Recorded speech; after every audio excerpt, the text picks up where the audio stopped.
Why wait to earn the degree you deserve? You have the experience, you have the knowledge. Now's the time to get the credit for the work you've done and earn the recognition you deserve by starting your comeback at Purdue Global. It's time to earn a degree you'll be proud of, a degree that employers will respect. It's never too late. Never too late to come back stronger and move forward in your career.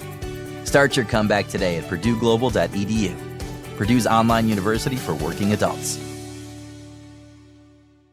What up? It's Dramos from the Life as a Gringo podcast. We are back with a brand new season. Now, Life as a Gringo speaks to Latinos who are born or raised here in the States. It's about educating and breaking those generational curses that, man, have been holding us back for far too long. I'm here to discuss the topics that are relevant to all of us and to define what it means to live as our true, authentic self. Listen to Life as a Gringo on the iHeartRadio app, Apple Podcast, or wherever you get your podcasts.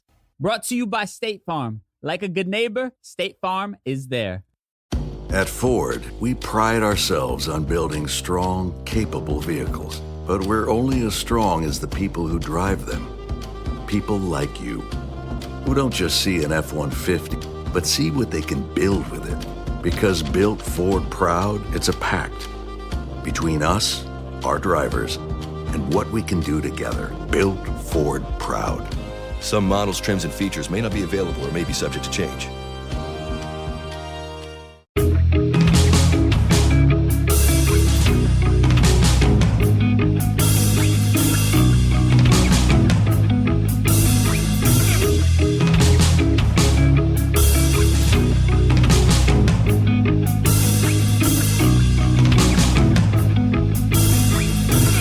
What's up, everybody? My name is Ray. You are listening to a podcast called 100 Words or Less.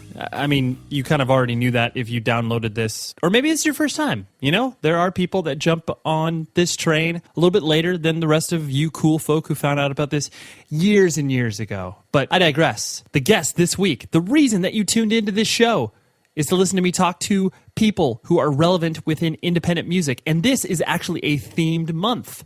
It's called the Faces of Modern Hardcore, which is basically just a very grand way of me saying that I want to focus on people who are doing amazing stuff right here, right now, this year, particularly maybe even this day. Maybe when you're listening to it, they're playing a show in your hometown, you don't even know about it. But you should know about it, and that's what I'm here to do.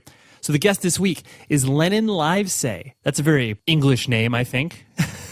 Lennon Livesay from the band Blistered from Florida. Let's get some business pleasantries out of the way. I'm sure you've noticed, if you've been listening to the show on a regular basis, we've been getting a lot of advertising support, and that is absolutely incredible. But I want you, the listener, to engage with that stuff. And also, I want you, the listener, if you have something you want to promote on this show, please email me, 100wordspodcast@gmail.com. If you're thinking like, oh man, that stuff's like so expensive, there's no way that I could do that, you'd be surprised. I am down to help people out in so many different ways. I mean, granted, of course, there needs to be some financial transactions that are happening because, this show gets out to a lot of people and a lot of you are listening to it. You know, the advertisers feel that this is a very valuable source for getting that information out. So anyways, what I'm trying to say is if you are interested in advertising the show, email me, 100wordspodcast@gmail.com. We will work something out, I promise you. Because at the end of the day, not only do I want to support, Audible, Squarespace, all these other companies that are providing awesome services, I also want to support record labels and other people that are doing cool independent stuff. So just want to put that out there because, I don't want you thinking I'm a sellout, I'm just kidding. I literally never thought about that. So anyways, this month is going really, really well. The previous 2 episodes with Brendan from Incendiary and then Evan from Mindset and React Records got a huge reaction. I'm just always heartened when I put this themed month stuff together, how people tend to really, really love that stuff. And thank you. That's all I'm trying to say. Thank you very much for checking this out and continuing to listen. So, Livesay. He is the vocalist for a band called Blistered, who's from South Florida. As most of you probably know, Florida is a really weird place. So we spend a lot of time talking about that because it's just so, even though it's obviously connected to the United States, it's still so isolated because, it's whatever. I think it's called America's penis. I don't know. Maybe I just made that up. But, it kind of hangs off in the ocean kind of by itself. And, you have to make a very deliberate plan to go down there. You know, you don't just drive by South Florida. So anyways, we talk a lot about that. And then Blistered, they work really, really hard. And while they're not the biggest / coolest band in hardcore currently, they have done a lot of cool stuff, and they have released really high quality music on one of my good friends' record labels, 613 Records. He did not pay me to say that, but I'm putting that in there as a, I love you, Joey. So anyways, without further ado, here's my discussion with lead vocalist of Blistered from South Florida. Hit it.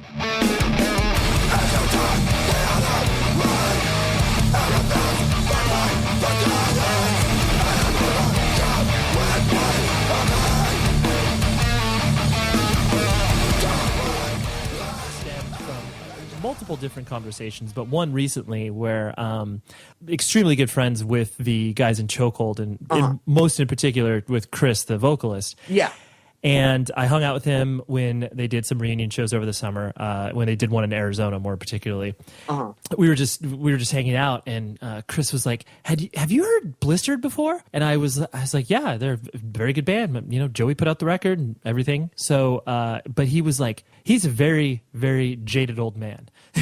And for him to, like, apropos of nothing, to bring you guys up, it was one of those things where I was like, wow, that speaks highly. And I'm sure, I guess my first question is, like, old people like your band, and that I'm sure in certain respects is kind of, maybe bizarre for you, where it's just like, wow, these people I looked up to or whatever.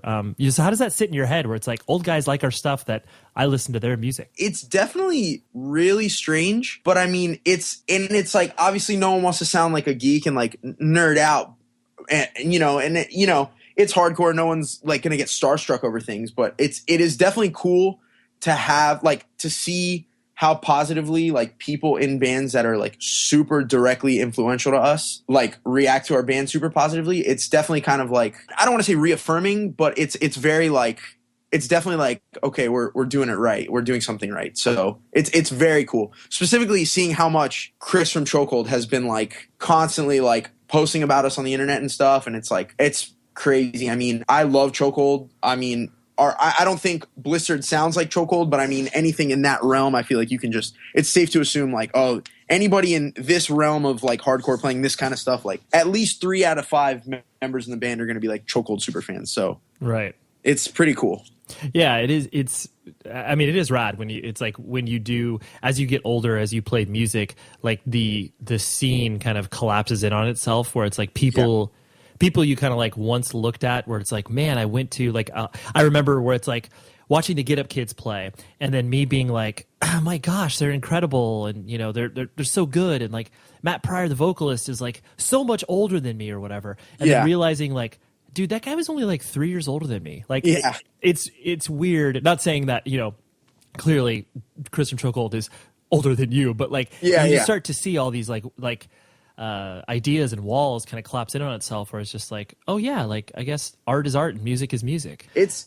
I feel like when you first start going to hardcore shows, because it's like you're so wide-eyed and it's this new thing, you just, at least for me and my friends, like, all of us just thought everybody else besides us was like 25 years old. Like, and we were all like 15, 16, and we all just thought everybody was so much older than us, and then kind of started realizing, like, oh, those kids are like 18, like, like, it's just really this weird moment of realization when you realize that, like, oh, these people who I just assumed everybody else who's here has been, like, doing like this for like 10 years already, and then you kind of realize that they haven't, and it's very strange. But that's a really good point. I like that, because it especially like you said, where you feel like the person, the people that have quote unquote come before you, that you look up to, and you said, oh, you must have been like birthed into this, and you're just like, oh wait, no, like you've been going to shows for like 2 years longer than I have or whatever. Yeah, it's definitely interesting to find out, like, especially when you start finding out, like, in the case of me and my friends, that like the kids who were like making fun of us and like clowning on us for being like new kids, or like being in like whatever like crappy bands we were in before, like, you kind of start, like, after a while of being around, like, you start to see their past, and you kind of start to realize, like, wow, who are these dorks to be like making fun of us? And it's pretty interesting to watch that unfold too. Yeah, I mean, the last thing, I always find it bizarre when people have that sort of, pack mentality of like, let's make fun of the new kids trying to do this thing when in actuality, you should be encouraging it and fostering it. Yeah, absolutely. But then to realize, like you said, to come back and be like, dude, you were in a terrible pop punk band too. Like, why are you throwing stones at me? Crazy to see it all come full circle. But. Yeah, for sure. So you yourself, were you always like born and raised in Florida, or where did you come up? Yeah, I grew up in Pembroke Pines, and that is where I currently live. It is a suburb about halfway between Miami and Fort Lauderdale. South Florida's a really interesting place because it's not like when you go to the suburbs and like other places, I feel like town and then like a little bit of space of nothing in between, and then like another town and like a little bit of space and like so on. But in South Florida, everything is just crammed together. All the towns stop where the next one starts. And so it has this weird feel where it's like it doesn't really feel as suburban as it actually is. I don't know. It's cool though. I like it a lot. But yeah, I grew up here. I've always lived here. The times that I would tour to Florida, it was always, it's a task to play South Florida because clearly you have to drive very far down the state to play some shows and then try to play back up where there's really not much to play back up to, unless you're going back west where you can kind of maybe, fake a few shows in the way. But yeah, absolutely. Well, it's weird too because coming to South Florida specifically, it's like because of like geographically, because of the nature of the state, there's just truly one way in and one way out. So on your way down, you're like limited. So that's why like a lot of bands, I feel like when they say, oh, we're going to play Florida, so we'll hit like Pensacola or Jacksonville, somewhere like that that's North Florida. But I mean, Jacksonville is 6 hours from me and Pensacola is 10 or 11 hours from me. Usually when bands are like, oh, we'll play this show and that'll satisfy our requirement to like give Florida kids an opportunity to see us. It's like, no, absolutely not. But yeah, I have to drive across the entire state in order to see you. Yeah, it is. But I mean, we get a good amount of tours down here now. We didn't for a while, but bands started coming down and like, I guess we kind of just like all the shows were so good for a while that I guess word got out. And so now I feel like for the most part, tours make a point to try to make it down here, which is really cool. Mm-hmm. So what was your experience in general as far as, obviously it sounds like you speak fondly of Florida and you're being raised in that area. Florida is, I feel a kinship for you because I was born in Vegas and a lot of people have the impression of Vegas, you either retire there or you're like, a complete alcoholic, gambler or whatever. Yeah. But like Florida, people automatically assume like, oh yeah, you're either like, super into meth or you're retired. Like, is that what people project on you? It is definitely what people project on me. And to a certain extent, that's just the reality of the state. I cannot lie and say that that's not how it is. Florida's such a big state and there's like specific cities, like the area I live in. And then there's like Orlando where like Disney World is and stuff, like Tampa, Jacksonville, Tallahassee, etc. But if you leave the like 5 or 6 big cities in Florida, you are straight up in like weird, like the Everglades, just strange swamp people. Yes, absolutely. Just super swamp people. Like, so that stigma definitely gets projected on people from Florida, I think. And then people go to like a city in Florida and kind of realize like, oh, this is just like everywhere else. But then as soon as you like leave that area, it's just like night and day. It's not even like a gradual thing. It's just like this strange immediate transition into like weird swampland. Right. Yeah. You get to the areas where you specifically go to escape from the world where people are like, I'm checked out. I got a boat or I got a little shack on the Everglades. Yeah. It is insane. So what was your family structure like? Were you, a mom and dad, brothers and sisters, and what did your household look like? It's just me, my mom and dad. They're still together. I live with them currently. I moved away to Tampa to go to school for a few years, but once Blistered started doing more touring and picking up with that, I just decided that I didn't want to juggle both. So I'm back home right now. My parents are still together. They are the coolest parents in existence. My parents have always just been super, super, super supportive of me playing in bands. My dad plays music professionally, so he like toured for like a number of years. He toured from when he was like 17 to when he was like 40. He like toured nonstop. So he like gets it. Not that he gets hardcore, like, but he gets it about as much as you could expect someone to get it. So that's very, very cool. It is very awesome having the parents that I have. They are the best. Yeah, that's awesome. I mean, so what was he doing as a touring musician? What was his instrument, and what was he kind of doing? He played guitar and sang in this band called Slider. They just kind of sound like Cheap Trick, sort of. It was just like 80s like power pop stuff, but like rockier power pop, I guess. Okay. And they just toured a lot, and he was in the system. Like he was like putting out records and doing all that. They put out a couple records. He still puts out records now, but he does like singer-songwriter stuff now. Okay. And for a number of years, he played in a band with Clarence Clemens, who played saxophone for Bruce Springsteen's band, for the E Street Band. Wow. So yeah, he's got a pretty impressive dossier. He's done a lot of stuff, so that's cool. This show is sponsored by BetterHelp. Let me tell you, the holidays are awesome. They've got some great moments, whether it's spending time with friends and family, gift giving, all of the things. I personally love Christmas lights. Like, I can't wait to put them up. It just makes me feel warm inside. But there are moments where it's like, man, it's overwhelming, or I'm feeling really alone or sad. All of the things that just, can kind of compound it during the holidays. That is why you need to take a beat and maybe take that moment for yourself. Give the gift of time to yourself. And that's honestly why I love dipping into therapy. That's why I also love working with BetterHelp, because they make finding a therapist online so dang easy. So if you're thinking of starting therapy, give BetterHelp a try. Like I said, it's entirely online. It's designed to be convenient, flexible, and suited to your schedule. Just fill out a brief questionnaire, and then you get matched with a licensed therapist, and you can switch therapists at any time for any reason at no additional charge. Please, in this season of giving, give to yourself as well with BetterHelp. Visit BetterHelp.com/Ray to get 10% off of your first month. That's BetterHelp, HELP.com/Ray for 10% off your first month. Take care of yourself, please. This episode is brought to you by Toyota. We all agree that reducing carbon emissions is a good thing, and once again, Toyota is leading the way. We hear a lot about fully electric vehicles, and Toyota has them, with more on the way. But we also know a BEV is not for everyone, whether it's because of cost, range, or concerns about finding a charging station when you need it. Plus, the raw materials used to manufacture batteries are limited. Enter Beyond Zero, Toyota's vision for a carbon-neutral future, in vehicles and in manufacturing plants too in the years ahead.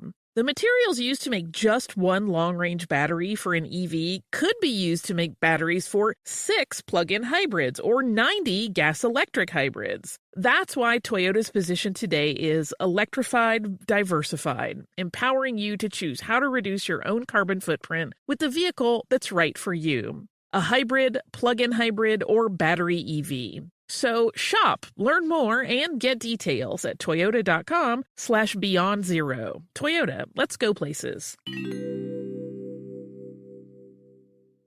Lucky Land Casino, asking people, what's the weirdest place you've gotten lucky? Lucky? In line at the deli, I guess? Aha, in my dentist's office. More than once, actually. Do I have to say? Yes, you do. In the car before my kids' PTA meeting. Really? Yes. Excuse me, what's the weirdest place you've gotten lucky? I never win and tell. Well, there you have it. You can get lucky anywhere, playing at LuckyLandSlots.com. Play for free right now. Are you feeling lucky? No purchase necessary. Void where prohibited by law. 18+. Terms and conditions apply. See website for details. That's awesome. And he's still currently he still makes a living off of music to still pursue that. Yep, he is actually. Before we got on here and started talking, he was on his way out to go play a show. He plays out all the time. He's like a singer-songwriter. We have a studio at my house where he records all of his stuff, and it's pretty cool because he taught me how to use it when I was super young. So like any band that I'm in, like I can just like record our demos at home. So that's pretty cool. It sounds like your dad was obviously very responsible from the fact that because usually it's like when people become a part of the system and they're touring and they're doing all this stuff, you know, the idea of investing in their future to build like a recording studio, like to me, that's like the smartest thing. Any of my friends that have ever done that, where I'm just like, oh, that's great. You got signed to a major label and you didn't, you know, blow your advance on, you know, like a car. Yeah, it's pretty cool. It's definitely a really cool perk. And he definitely pushed me to start playing music like when I was super young. Like when I remember, like one of my earliest memories when I think I was 5 or 6, he like sat me down and was like, okay, I'm going to teach you how to play piano. And I just remember being like, I don't want to play piano. I want to play guitar. And him being like, well, piano, you got to start with piano. If you learn piano first, you can learn to play everything else afterwards. And so when I was 6, I started playing piano, and that was how I started playing music. So it's incredible that you didn't have the kind of sort of visceral reaction, because obviously when, like you said, you have a great relationship with your parents and you love them very much, that you didn't have that, oh, well, that's like my dad's stuff, music. Like I'm going to go the other way, you know? Yeah. It just kind of happened that way. I don't know. It definitely was something that I was like super into, and I loved playing piano up until I started playing guitar. And then as soon as I picked up guitar, which was probably like when I was like 11 or 12, I was just like, man, fuck this. Piano's dorky. I don't want to play piano anymore. Right. And it just like bailed on that, and started playing guitar and drums when I was like 11 and 12. So that's awesome. Yeah, it's definitely one of those things where like he like kind of nudged me in that direction, but he never like pressured me about it. So I think that's why I never had that like adverse reaction to it. Oh, that's cool. Yeah. Like he created the environment, but he let you kind of, you know, paint the canvas, so to speak, with your own. Yeah. And so was your mom basically just raising you and staying at home? No, my mom actually has a full-time job. She works in the medical industry. She's like a office manager, I think, or like an office consultant for I don't know exactly what it is, but she's like the office manager for a knee surgery firm. Oh, okay. She is the least musically inclined person on earth. So she has had nothing to do with like my interest in music or playing music, other than just being, she gets it because of my dad. So she's like always also been like super, super encouraging. But yeah, as far as the push specifically for music, it was always just all my dad's doing. Yeah. Well, it's cool. It's cool that obviously I definitely always see the you know, couples that get together that end up staying together for a long period of time. Yeah, they aren't the same people, you know. Where it's like you're like, clearly it could have been, you know, a source of friction where it's like if your mom was like equally as doubled in on music, where they would just be like talking about that all day long, like you run into a wall where the common interests like sometimes swallow each other up. Yeah, absolutely. And so they kind of stay in each other's lane. That's awesome. Yeah, it's definitely cool. Yeah, it's worked out somehow. And so as you started to, you know, grow up in Florida and start to, you know, find your own identity, when did you kind of start to, you know, what kind of kid did you find yourself coming into? Like, you know, once you were in like high school and stuff like that, were you kind of like, oh yeah, Lennon's like the music dude, like, you know, that's cool? Or were you, you know, into sports, and like what did you find yourself personality wise? I never really was into sports. I like played baseball like a little when I was younger, but I was like so piss poor at it that I just gave up on that. I was like I like got really into skating, but it was like one of those things where I was like so bad at it. And all my friends were just like getting better and better. And I just wasn't at all, that I was just like, man, fuck this sucks. And so I kind of like fell out of that. But I just kind of, my first band that I played in was just like, we like covered a Green Day song at like my middle school talent show when I was like in 6th grade, I think, or 7th grade. And I was into a lot of random stuff musically. Like I was never really super into one thing before I got into hardcore. It was like, I liked like Green Day and like NoFX. And then I like also liked Under Oath and like Atreyu, and like, so I was just kind of like all over the place. I don't know. I guess yeah, I was just like the music kid, I guess, was what I was just into music in general. So I always like talking about those formative, you know, bands or time and period in people's lives, because you don't associate so specifically to one scene. You're just putting like there, because music is music to you at that point. So you're just like, if it's loud and aggressive, like that's cool. Yeah. Only as you grow older, you start to kind of be like, oh, I guess I'm not supposed to like this particular genre of music now because everyone else kind of makes fun of it or whatever. So you start to see all these weird delineations. It's definitely a more, I guess innocent's not really the word, but you don't really have like a lens to view it through. You just like, it's very pure, I guess. Did you start to go to shows around that age, like in high school as well? You started to, I guess, go out from that perspective? Yeah, there was a venue around here called the Talent Farm. It was like a super, super, super, super not in a bad area at all. And it was like viewed by a lot of people as like a very like too safe. It was like a kiddie place almost. But the dude who ran it was this guy named Kevin Burns. And he was just this older dude who'd just been into music his whole life. And so my parents had no problem dropping me off at a show when I was like 13 because it was like a super like safe place. And there was a lot of my friends, it was like the same deal, it wasn't like they were dropping us off at like some sketchy place in like a sketchy neighborhood. I started going to like whatever shows were there when I was like 13. Me and my friends started going to like, they would do like pop punk shows and like metal shows, just like whatever stuff. Eventually they started doing hardcore shows there. Again, it was weird for like a lot of older people, like felt uncomfortable going there because they felt like it had such a like too safe of a vibe, but they started doing hardcore shows there. And for a number of years, that was like the spot for hardcore shows. And it was really cool because that like quote unquote kid friendly vibe that turned off so many people existed. While it was like turning off a lot of like older people, it was getting out a lot of younger kids who started coming to hardcore shows. And we like had a really, really big boom in like our scene down here. And it's like because of that place. So it was very, very cool. So yeah, when I was basically to answer the question, I started going to shows when I was like 13. When I was like 15, 16, I like kind of started going to hardcore shows as opposed to, not that I stopped going to those other shows because those were like the shows that my friends were going to. And so it wasn't just like, oh, hardcore exists, fuck the rest of this shit. It was more of like a gradual thing. Mm-hmm.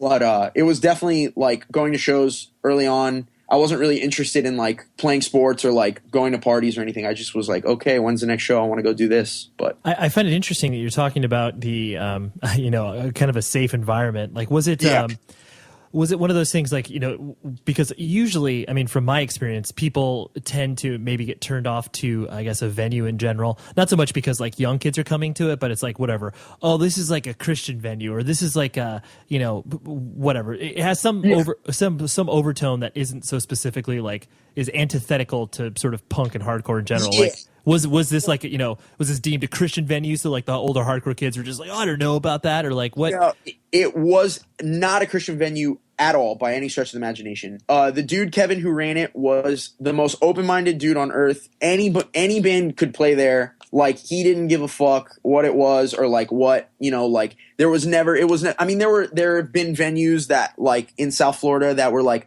had those like Christian overtones where it was like, well, you can't say this and that when you're playing and like you can't say fuck and like stuff like that. But like this was never like that at all. It was just one of those things where it was like it kind of in the middle of nowhere. It had a big parking lot and like it wasn't in a downtown area at all. They didn't serve alcohol. It was really clean, which is, I mean, for me, I love all that. That's right. This sounds amazing. I'm going there right now. Yeah.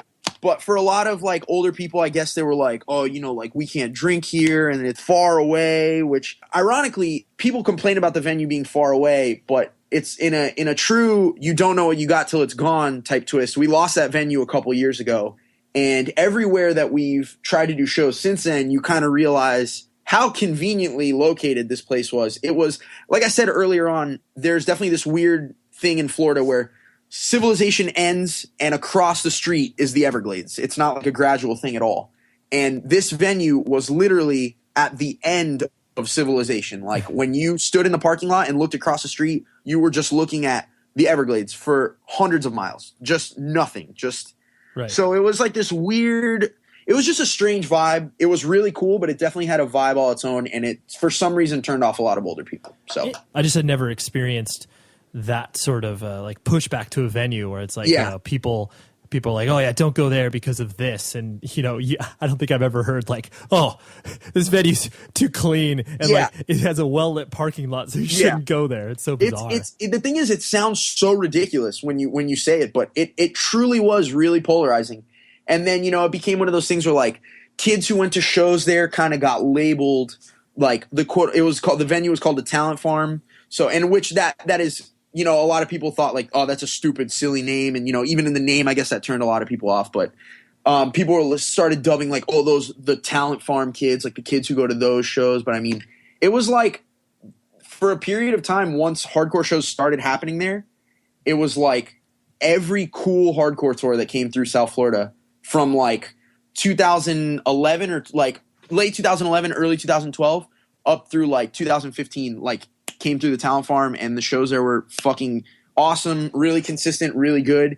And you know, it's like our whole attitude was like those of us who were like playing in like bands there that were like helping promote those shows, that were going to every show there. It was just like, you know what, like fuck these dudes, they're missing out. Like they're just jaded losers.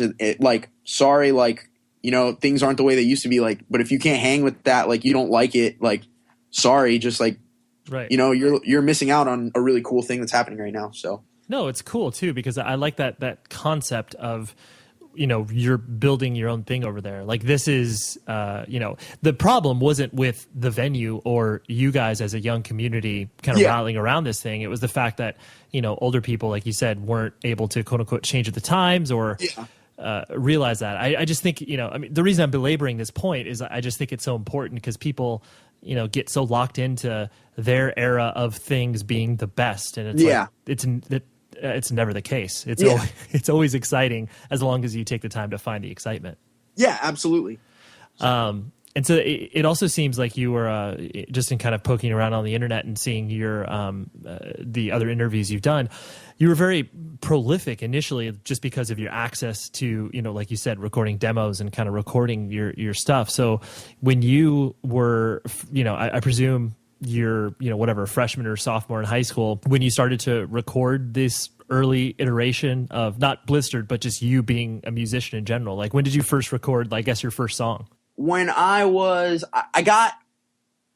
guess when I was 15 would be like my sophomore year in high school, I started recording, like just messing around, but it was never anything that I like thought was good enough in the nature of the songs themselves or in the quality of the recording to put out. The first recording that I ever showed anybody was like the first real hardcore band that I played in. I played in this band called Losing It. It was like sort of influenced by like Right Brigade and like Outburst, just like different stuff, just like a pretty straightforward like hardcore punk band, I guess. I recorded our demo, and that was the first thing that I like listened to and was just like, wow, I'm stoked on how this sounds. Like, I want people to hear this. And so everything else up until then was like more of a learning process, and like any recordings for bands that I was in that I was like proud to show people were not, I didn't record them myself. That was the first thing that I recorded myself that I was like, okay, this is like good enough to like put out there. So right. And so yeah, you were recording yourself previously, doing all these different, you know, versions of music you were trying to create, just kind of basically just kind of dicking around and feeling it out. Yeah, exactly. So then as you started to, you know, become more immersed within, you know, punk and hardcore and stuff like that, was it always that notion that you like obviously wanted to like, you know, I always hate to use the term like make it as a band, but like, were you trying to focus solely on that and like school was a distant afterthought, or where was that all kind of existing in your head? I was going to school. That band Losing It, like I said, it was like my first real hardcore band. We were just kind of like touring during the summer and like during like breaks and stuff like that. But I mean, it became apparent pretty quickly, like, wow, I would much rather be doing this all the time than being in school. So I started just focusing on like that kind of stuff. Like I started focusing more on touring, and eventually when like Blistered became a band like a few years later, and I was just like, yeah, this, like, once we like got hooked up with 6131 and we were like, okay, we're like really going to do this, you know, we have like somebody who's going to put out like a record for us, and like, you know, we like kind of like have an opportunity to like take what we got going on and run with it. It was like a no-brainer for me. I was like, absolutely, like, yeah, fuck this school. I'm done with this. So right. So you graduated high school and you went to a little bit of college? Yeah, I went to college for like a couple years at University of South Florida, which is ironically with the name, it's not in South Florida. I'm from South Florida. That school's in Tampa, which is like Central Florida. It's like 3.5-4 hours north of me. Okay. But going there and being in Tampa is how I met the rest of the dudes in Blistered. Blistered technically is like a Tampa band. The rest of the dudes, besides me and our drummer, who live in South Florida, the rest of the band members live in Tampa. So this episode is brought to you by Toyota. We all agree that reducing carbon emissions is a good thing, and once again, Toyota is leading the way. We hear a lot about fully electric vehicles, and Toyota has them, with more on the way. But we also know a BEV is not for everyone, whether it's because of cost, range, or concerns about finding a charging station when you need it. Plus, the raw materials used to manufacture batteries are limited. Enter Beyond Zero, Toyota's vision for a carbon-neutral future, in vehicles and in manufacturing plants too in the years ahead. The materials used to make just one long-range battery for an EV could be used to make batteries for 6 plug-in hybrids or 90 gas-electric hybrids. That's why Toyota's position today is electrified, diversified, empowering you to choose how to reduce your own carbon footprint with the vehicle that's right for you. A hybrid, plug-in hybrid, or battery EV. So shop, learn more, and get details at toyota.com/beyond zero. Toyota, let's go places. Judy was boring. Hello. Then Judy discovered ChumbaCasino.com. It's my little escape. Now Judy's the life of the party. Oh, baby, mama's bringing home the bacon. Whoa, take it easy, Judy.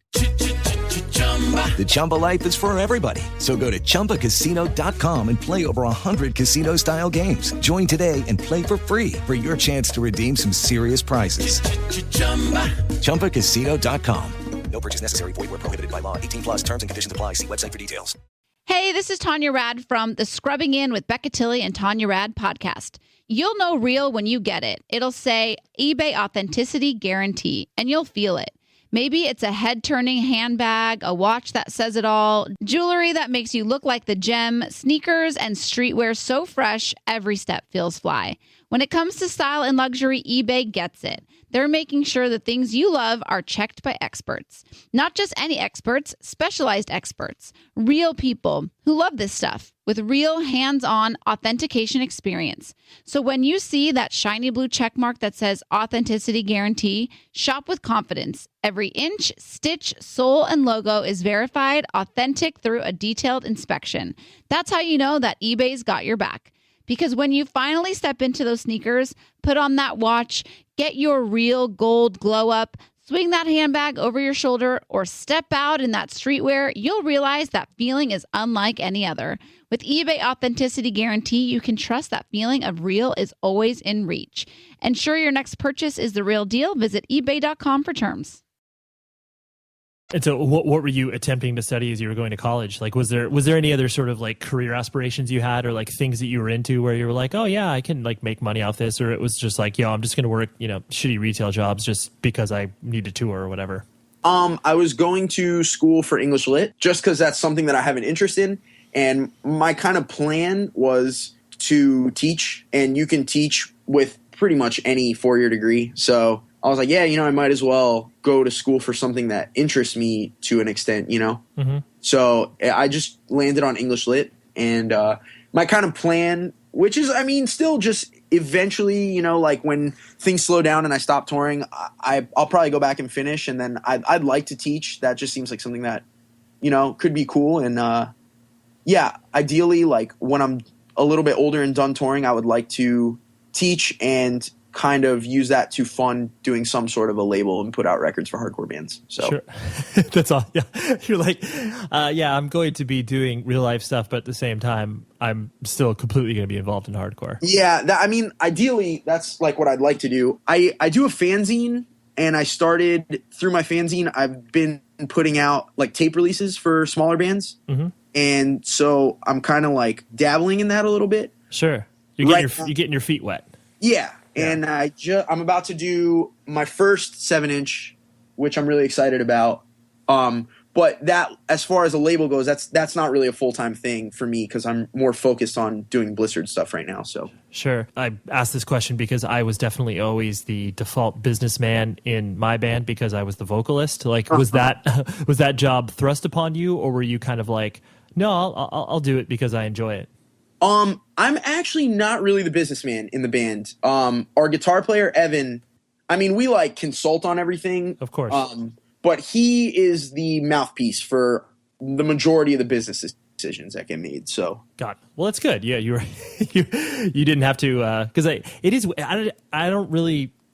I mean, I guess I understand why. Like, everyone looks to the singer to be like, you know, all right, that's the guy that booked the shows, and that's the guy that's like making these decisions because he's like the most visible or whatever. But But so many people, like, I've just run across so many people that fall into that role that like never wanted it. They're just like, I don't want to be that guy that does that, you know? Yeah, I don't want to deal with money and shit. That's a pain in the ass. Like, totally. So yeah. And I really I also admire your, I guess, the hustle that you have in regards to, like you said, you know, you do a fanzine, you're obviously playing in a band, and when you're referring to the scene that you participate in, you always use the pronoun we.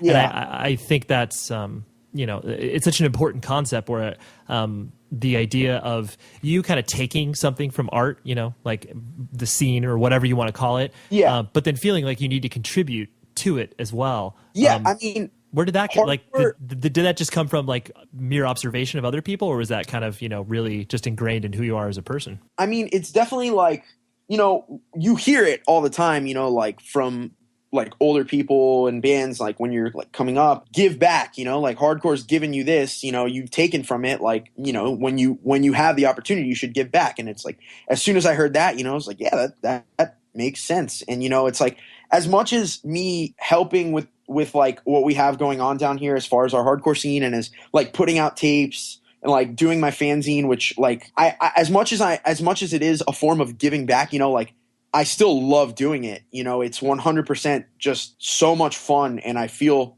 so pumped when I fucking am holding a tape that I'm like, when I'm like boxing up tapes, to, like send them off to a band that I just put out, or like when I'm like holding like the finished product of like a fanzine that I do, you know, I just like creating this stuff. And like, I don't know, it's just like, even at the end of the day, if nobody cared, if like nobody, which not that, you know, I'm like selling 1,000 copies of tapes that I do or zines that I do, but you know, like, you know, people like my friends at least and people down here are like into it. So, you know, even if those people weren't into it, I would still be doing it because I just love to do it. So Right. Obviously, for people that just kind of, you know, are casual fans and just, you know, go to a show here and there, it's like, I just always wonder where it's like, oh, like you don't really want to like do anything around that, you know, you don't want to like take some photos. I always find it, you know, whatever because obviously for many people, like this is just kind of a form of entertainment, but then there's obviously the rest of us that are just like, no, man, this is it. Yeah. Sometimes when you are no, this is it people, it's really easy to form a certain level of like disdain towards casual, like 1 foot in the door, 1 foot out people. Me as a person, like that's something that like, you know, me and a lot of my friends definitely have like gone through like periods where we've been like, you know, like getting really frustrated with like, you know, like, oh, this big tour will come through and there's like 100 billion kids here. Like, where the fuck are all these kids when like the smaller, like medium sized, like hardcore tours come through? Like, and it's really easy to get really frustrated. And like lately I've just been trying to remind myself that like, you know, like to a certain extent, like not everybody is going to be the like, oh shit, this is it. This is what it's really about people. And like those like casual like fans like do exist. And, you know, by like being adverse towards them, you're not going to encourage them to get more involved. So that's something I've been like trying lately to like be more mindful of. So. Yeah, no, that's great. Yeah, you definitely have to check your negativity sometimes because it is easy. It is easy to feel ownership over something like this, but then in reality, this isn't your own. Yeah, absolutely. We're all tourists here. I also find it kind of referencing, you know, you using the pronoun we when you're describing the scene and stuff like that. I feel like there is obviously a pride of ownership in the fact that, you know, you and obviously a collective of people have helped, you know, like you said, kind of build a scene back up in Florida where, you know, every scene obviously ebbs and flows. But is it a point of pride for you to be like, yeah, like this is where we're from and we obviously rep it?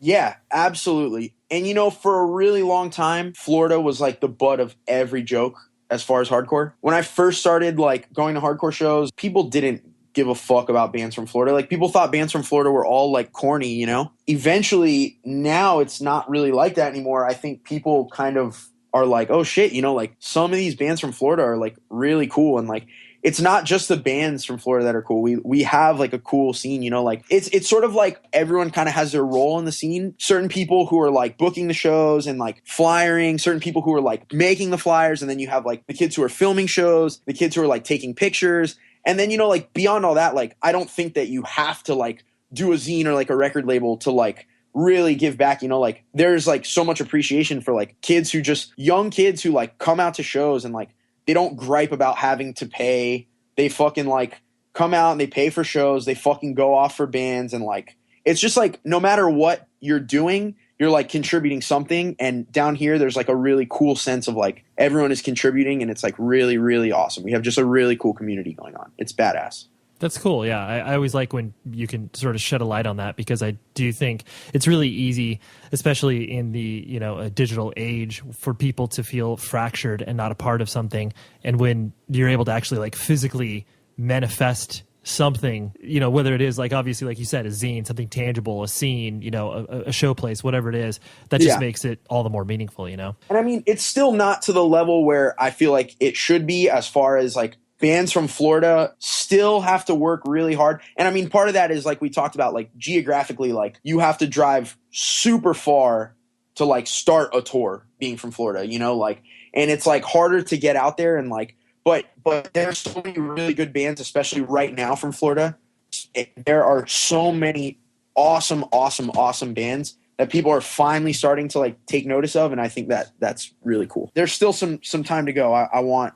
There's still a ways to go before I feel like those bands are getting the recognition that they fully deserve, you know? Yeah, no, that's great. Yeah, you always have something to strive for and push for. Yeah. You know, kind of shifting focus to, obviously, specifically the band that you exist in now, Blistered. Lyrically speaking, you obviously address topics that are, you know, pretty heavy, from, you know, suicide and other dark subject matter that obviously it seems like you're pulling from personal experience. Yeah, I mean, everything that I've written about in a Blistered song is like something that like comes from me personally.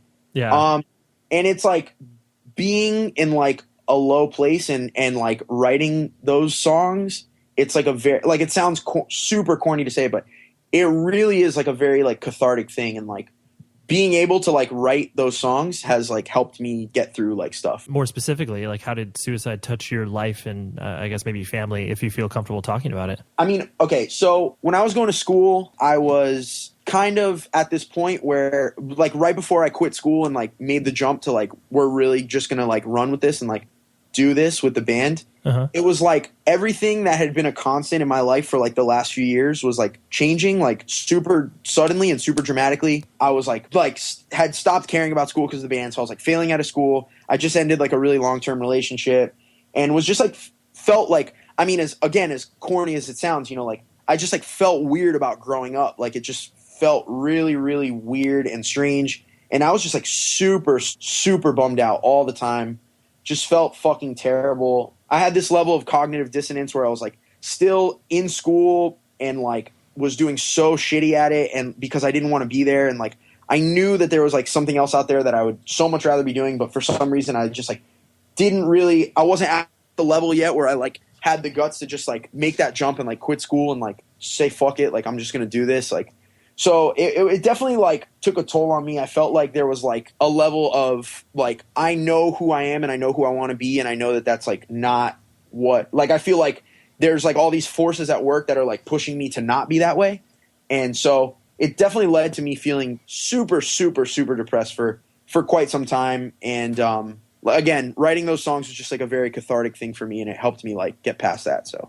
Got it. So basically, you were obviously referencing yourself in regards to because I think it's interesting how you put it, where the notion of growing up, because you know usually a lot of people, especially you know, I mean I think the idea of suicidal thoughts you know run through many people in regards to you know when they're in high school and like when you feel for lack of a better term trapped in certain situations where you don't feel like you have a choice. Yeah. But I think it's interesting how you kind of hit on that point of like, well, I didn't want to let go of all these things that were happening. And the change was the most scary part to you. Yeah, absolutely. It was just so sudden and couldn't have come at like a worse time as far as like feeling weird about like, okay, you know, like at a point now where like I'm an adult, quote unquote, but I'm like not really ready to fully be an adult. You know what I mean? Like, and I mean, I'm still not, you know, like I fucking like my room is just like covered in like action figures and comic books and fucking, I don't know. I'm the worst adult on earth. I'm just not an adult. So it's just one of those things where like through like doing the band and like writing those songs, like just being in a different place, I just like feel a lot better about it now. So that's cool. Yeah. Well, I definitely think there's that notion of being able to wrestle with the idea of coming to terms that you have, because to me, there's a huge difference. And I know this is going to sound very dad-like, and I apologize, but like there's a huge difference between, being responsible and then growing up, because I think the notion that a lot of people have, especially when you're confronted with the style of music that obviously we were both into, is the idea that you have to like give up portions of yourself to grow up, Yeah. And I think that there's that, which to me, like these two worlds can exist, where it's like you just have to like work harder at it, Okay, once you hit a certain age where you're just like, oh man, I got like all these bills and all this real life responsibility, and it's like, okay, well I got to be responsible for that, but that doesn't mean I'm not gonna jump off a bridge with friends 2 a.m. or whatever. It's like you could still coexist in both worlds, but sometimes like I completely empathize with what you're saying, where you kind of feel like you hit a wall, like life comes crashing down on you and you're just like, oh shit, where do I go? Well, it's glad. I'm glad you're in a better place and you're able to, use the vehicle in which you've chosen to express yourself as like, actually cathartic, as opposed to, I'm just going to continue to be in misery. Thank you. I mean, I'm definitely glad too. But. Yeah. And so then kind of, the reflecting on the fact that, because hardcore is such a bizarre thing in the sense of, a band can be like the coolest thing of all time for 6 months. And then all of a sudden people have shifted and you're on to some other different band. Yeah. And Blistered, in my mind, thankfully has never been kind of that anointed one, so to speak, because sometimes that ends up backfiring. But yeah, 100%. You guys seem to work obviously really hard at like getting yourselves out there in so many different ways. Is it one of those things where you're kind of pushed and pulled, where it's just like, man, we seem to be working so hard, but we haven't got to that next thing? Or is it just kind of a constant where, we'll just keep our head down and keep on working? Like, how do you wrestle with that in your head? It's just like, I think it comes back again to being where we're from, being a product of like being from Florida. Florida, I know, being here and getting showed all these incredible fucking bands that have come from Florida historically, I know that Florida has such a badass history of hardcore bands. But again, people typically don't really acknowledge Florida as like a hotbed for good hardcore. And again, like I think that's a shame, but it's just the reality of it. So to a certain extent, we kind of went into it knowing like we're not going to have shit handed to us. We're not going to fucking coast on being from this place or being, associated with like these bands or this place or like whatever. And, like I'm not saying that all bands from places like that or that do have those associations are like not deserving of like that attention, because a lot of those bands are badass, but at the end of the day, it's one of those things where it's like we knew going into it like, we are just going to have to work our asses off if we want to make anything of this. And we kind of went into it knowing or thinking like this band, nothing really is truly ever going to come of this band. We're just going to fucking do it because we want to do it and have fun and work really hard and like whatever, So everything that has happened since, it's like we don't really take any of it for granted and it's all like super appreciated. So got it. Yeah, that I don't ever think I think the bands that start with the sense of entitlement usually end up fading out pretty quickly. But there is that notion, like I find it interesting because I reflect on my time in playing in bands where it's like the first band I played in was exactly the same mentality you're talking about. All the success we received was completely unintentional and completely like, wow, that's amazing that happened, that anyone cares. Yeah.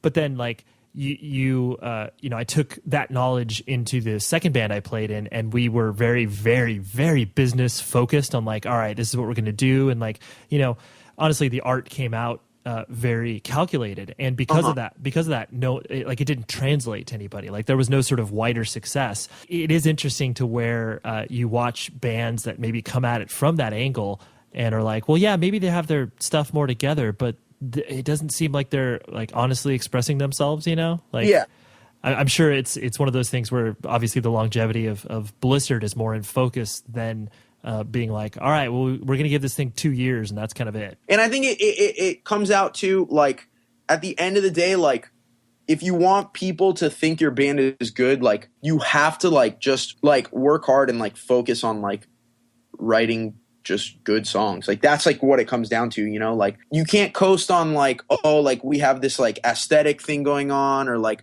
we have like this gimmick or like whatever. Like you just have to focus on writing good hardcore songs. That's like what it comes down to. So. Sure. Yeah. The proof is in the pudding. Yeah, absolutely. The last thing I want to hit on was, so because you've obviously, you know, like you said, you obviously have very supportive parents and they understand what it is that you're doing. Was there any trepidation of them being like, you obviously moving back home and being kind of like, all right, well, I'm going to focus on this. Were they, you know, did they just welcome you in with open arms and are like, all right, well, yeah, like, you know, do the thing as much as you can? Or was that? Yes. Okay. That's just 100%. Okay. Like I said, my dad toured for like a long time, so he like gets it. Truthfully, when like that moment was there where I was kind of like on the fence, like, you know, do I want to like keep just sucking it up and like doing school, or do I want to like, you know, just like really like do it? Like my parents both, but specifically my dad was just like, do it. Like that's a no-brainer. Like just really go for it, you know? So it was really cool. That's amazing. Yeah. Because obviously so many people, because it's never like parents are coming at it from the angle of like, oh, I don't want you to pursue your passions, but they're just always like, that's not real. Like, how are you supposed to, you know, how are you supposed to make a living off of that or whatever? Yeah.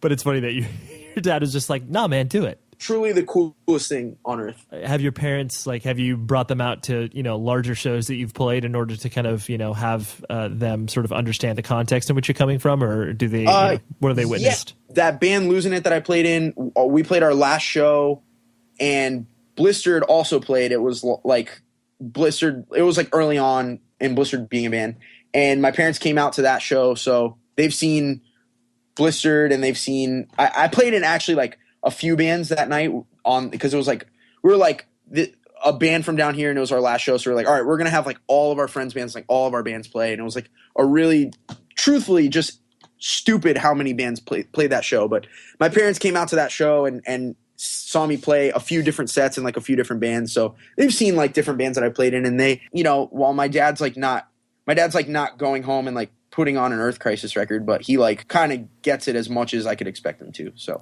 right. there isn't that, or maybe more so from your mother's part of like, oh my gosh, those kids jumping on you. Like, I'm just so scared that you may get hurt. Yeah. They, my parents actually, funny enough, at that show, this band played, and my dad afterwards just kept talking to me about how impressed he was that the singer of the band was so able to just easily dodge people who were moshing near him during their set. He like went on about it. He was just like so impressed by it, and I thought that was really funny that he like was so amused by that.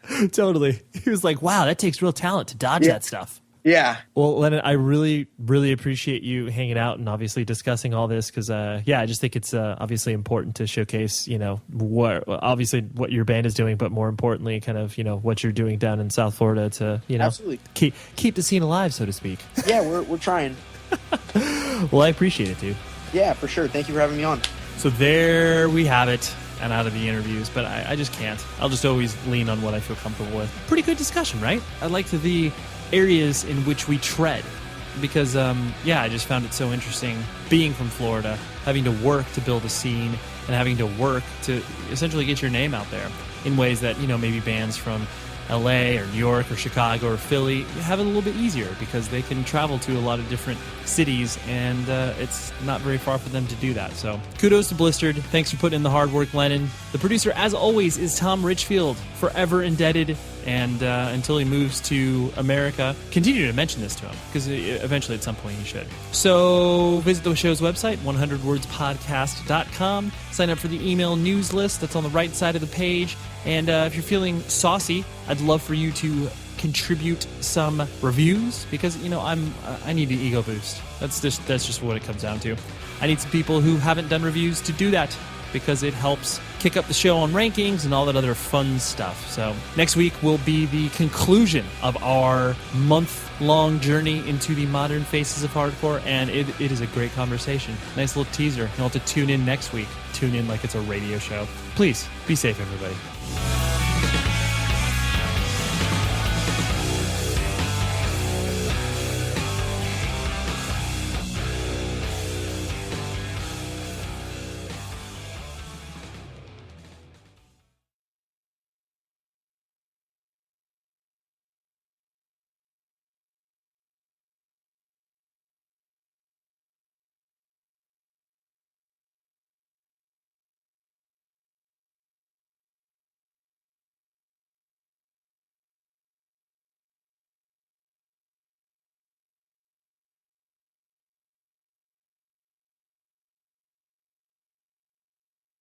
This is Holly Fry from Stuff You Missed in History class. Toyota is a leader when it comes to electrified vehicles. Today, battery EVs make up less than 10% of new vehicles sold because of higher cost and concerns about range and charging. Enter Beyond Zero, Toyota's vision for a carbon-neutral future. With an electrified, diversified lineup of hybrids, plug-in hybrids, and battery EVs, Toyota empowers you to choose how to reduce your own carbon footprint. Learn more and get details at toyota.com/beyondzero. Toyota, let's go places. Have you heard about Vyvgart, F-Gart Tigamod Alpha F-Cab? Ask your neurologist if Vyvgart could be right for you and learn more at vyvgart.com/learn. That's VYVGART.com/learn. Brought to you by Argenx. Before you pop champagne and wave goodbye to 2023, take advantage of Cheap Caribbean's end-of-year vacay sale. Cheap Caribbean has awesome vacation packages to your favorite beaches in Mexico and the Caribbean. And for a limited time, you can take an extra $200 off site-wide travel deals. Plus, you can vacay now and pay later with 0% APR. Find a beach vacay in your budget at cheapcaribbean.com. Cheers, beaches! Terms apply.